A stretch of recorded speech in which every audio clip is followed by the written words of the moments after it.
Hello internet people, welcome to a very special edition of the Broken Box Gamer, where I'll be talking to you about not one, but two fantastic, family-friendly, fun card game titles. These two are really simple games as well. I've taught these to both children and adults in about 3 or 4 minutes, which makes it all the more wonder why this is a 10-minute plus video. I think I must have padded it out. Sorry about that. But anyway, minding the tea, shall I say, mind the tea.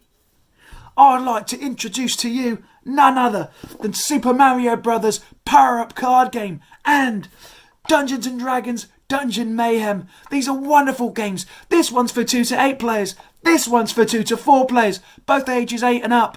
And you put these on your games night list and you'll have a wonderful time, I swear. Let's get these two to the table and find out how they play. Oh, I can't wait. Take a look at this. Level cards, power-up cards, life tokens. So the object of the game in Super Mario Power-Up Card Game is to make sure after everyone has lost their lives through a series of rounds, you are the last player with at least 1 life token remaining. You do this by trading cards and by using various power-up cards in order to make sure that your level is never the lowest at the end of the round. So after the dealer has dealt 1 level card and 1 power-up card per player, play begins with the player to the dealer's left. So these are the main components each player will be given at the beginning of the game. You've got your 4 lives. Once these are gone, for you at least, it's game over. You've got your level card. This states your basic starter level, numbered between 1 and 12. Finally, you have your power-up card. You can use these to raise or lower your own or an opponent's level. Certain cards allow you to steal lives, look at another player's level card, trade with anyone else in the game, or stop a trade with you from happening entirely. More on those in just a second. For now, let's take a look at the level card. Level cards are numbered 1 to 12, 1 being the weakest and 12 being an almost guaranteed victory for that round at least.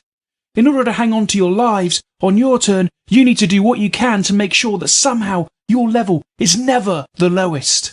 The only other level cards that are available aside from the numbered ones are the castle cards. There are only a small number of these in the level deck.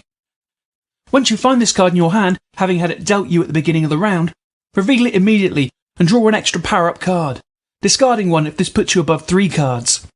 A castle card prevents you from being eliminated that round or having any power-ups played against you. Think of it as temporary invincibility. Consider yourself lucky if you find one of these bad boys in your hand. Now let's talk about the power-up cards. One of these gets dealt you at the beginning of each round along with your level card. You can only hold 3 power-up cards in your hand at any one time and must discard a card if you are ever required to draw more, so use them wisely. Power-up cards have varying effects, from raising or lowering any player's level to stealing a life token or just removing someone else's. Makes someone discard a random power-up card of their own, prevents someone from trading with you, or in the case of the warp pipe, use its ability to allow yourself to trade with anyone else instead of only the player to your left, as the standard rule dictates. Due to having a minimalist and uncluttered design, the power-up cards are incredibly easy to understand, even for younger players. There's little room here for misinterpretation or confusion about what each power-up card does. For example, the lava bubble. Another player of your choosing loses a life, and you can play this card at any time. Very much a take that card. Lakitu. This card allows you to look at the next player's card before trading, helping you to decide if you should or shouldn't trade with that player. The lift raises a level by 3. It even has a big +3 in the corner, so you can't really mistake it for doing anything else. You play this card after levels have been revealed on yourself or even an opponent, if, for whatever reason, you wish to give them a helping hand. And finally, the warp pipe, allowing you to trade with any other player as mentioned earlier. So, as you can see, each card offers a helpful advantage and lends itself towards creating a few interesting strategies for the player to adopt, as well as for making this card game a reasonably quick one too. So with the components and mechanics covered, let's see how a round could play out. The first thing to do is to look at your cards. A 9. That's a respectable level considering the levels go from 1 to 12. Now that we've looked at our hand, we have the option of trading cards with the player to our left. This player cannot refuse the trade unless they have one of these Hammer Brothers cards as their power-up card. However, 9's a pretty respectable number, so in this case we'll decide to stick with what we have. The next player takes their turn and also decides to stick with what they have. A player at the top of the screen, however, has decided to trade, and will do so with the player to their left and our right. The final player to take their turn cannot trade with the first player. Instead, they have the option of discarding their level card, replacing it with the top card of the level deck. Of course, having the Warp Pipe power-up ignores this rule completely and allows you to trade with anyone at all. Once the trade phase is done and dusted, all players must reveal their level cards. So for this round, it seems the player at the top is going to be losing a live token because they have the lowest level out of the 4 players. Probably wasn't a good idea to trade earlier, but then again, if this was a real game and not just a demo, they probably wouldn't have traded anyways. For the purposes of this demonstration, let's take a look at the other players' power-up cards. So the top player has a power-up card that can add 2 to his score, but unfortunately, this isn't enough to prevent a loss, as our 9 is the number he'd have to beat for that. The player on our right has a lava bubble, and he can use that against anyone he wants, whenever he wants. The player to our left has a Hammer Brothers card, so trades with him are currently impossible. Even if the player at the top could somehow equal our 9, we also have a +3 card raising our level to 12, if we decided to play it. So either way, the player at the top has lost this round and a live token. Next, all level cards and used power-up cards are discarded, and a fresh set of each one is dealt. Any power-up cards you didn't use simply carry across to the next round. Play will continue like this until only one player has any of their live tokens remaining. And that was the Super Mario Bros. Power-up card game. Now, let's take a look at Dungeons & Dragons Dungeon Mayhem. Live Tracker and Live Tracker tokens.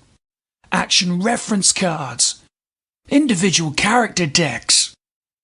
Damage tokens. So this is the basic setup of Dungeon Mayhem. Once again, the object of the game is to eliminate all other players, reducing their health to 0. You do this by taking the actions listed on the various cards in your deck to either damage your opponent's health or bolster your own. At the beginning of the game, every player draws 3 cards from their individual decks. The card you draw might look something like this, along with the reference card here on the right.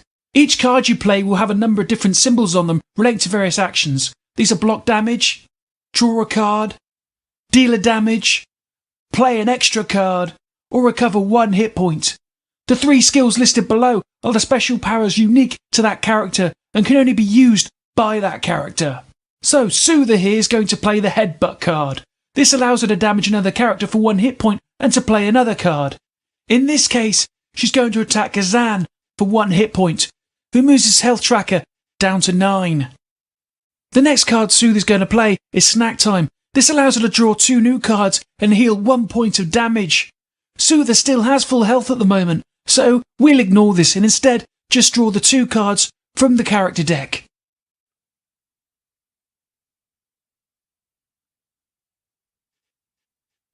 Wow, Whirling Axes!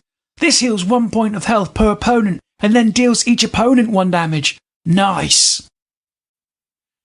Next is Battle Roar. Each player, including you, must discard their hand and draw 3 new cards. Then you play another card. And of course, we have Riff. We'll play Riff on the next turn, just so we can see how damage and shields work. So after everybody has taken their turn, it's our turn again. This time we're going to play Riff. This gives us 3 points of protection against any incoming damage, so rather than us taking the damage, we'll go to Riff instead. Riff, like all armor cards, stays in play until all of his armor points have been destroyed. That's all we can do this turn. Now, let's see what Azan is going to do. Azan is going to play Burning Hands against us. This card does 2 hit points of damage. However, because we have an armor card in play, Riff will take the damage instead. Take the damage tokens and cover over the points of armor that were destroyed this turn. Once Riff has taken 3 points of damage, simply return the damage tokens and then place Riff in your discard pile. Like so. And that is the basics of Dungeon Mayhem, an incredibly simplistic yet fun game. You just play the cards, taking the various actions available in an effort to outwit your opponents and get their hit points down to 0. There are a few extra rules to go over, so let's just take a quick look at them. In the event a played attack card does more damage than your armor can sustain, that armor is destroyed, and any subsequent damage goes straight over to your character. If you choose to play a card that lets you play again, in the case of the 2 Axes card, it lets you play twice. and that is playing cards, not drawing them. But if you do decide to play this card and have no cards left after playing it, simply draw 2 more from the top of your character deck. Another 2 axes. This means we could play even more cards on top of the extra ones we could already play. Doing combos like this means you could end up taking quite a few actions on your turn. And this symbol, just for the record, means destroy the whole shield card, not just the shield point as it states on the bottom. A very powerful card indeed.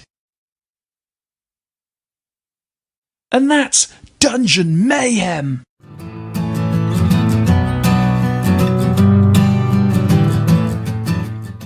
And that was Super Mario Bros. Power Up card game from USAopoly, and technically Nintendo, I suppose.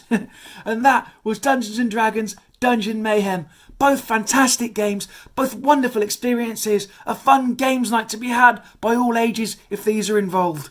If I could pick one fault with either of them, it would be with Dungeons & Dragons Dungeon Mayhem. The component quality in this I felt was a little bit lacking. It sometimes felt like I was going to break them, especially when pushing them out of the little cardboard holder. I mean, this is D&D. You guys are supposed to be some of the biggest names in board games at the moment. I'm sure you could have done better with the component quality than what you put into this. But, you know, it was only £8, so I suppose I can't complain too much. And it is still an amazing game, and I still highly recommend that you pick it up along with Mario Brothers, neither of which are expensive really. And like I said, fun game night to be had by all. And there you go, the special edition, the 2 games in one. I really hope you've enjoyed my content, and I really hope that you'll stick around for more. If there's any particular game possibly behind me, or one that you've got that you think I should take a look at, or you'd like to know more about, by all means leave a comment or send me a message, and I'll do my best to get back to you as soon as I can. As per usual, like and subscribe, hit the notification bell so you get told when I get new videos out, which is quite regularly. And yeah, from me, the Broken Box Gamer, have a good one, take care, bye bye. Was something.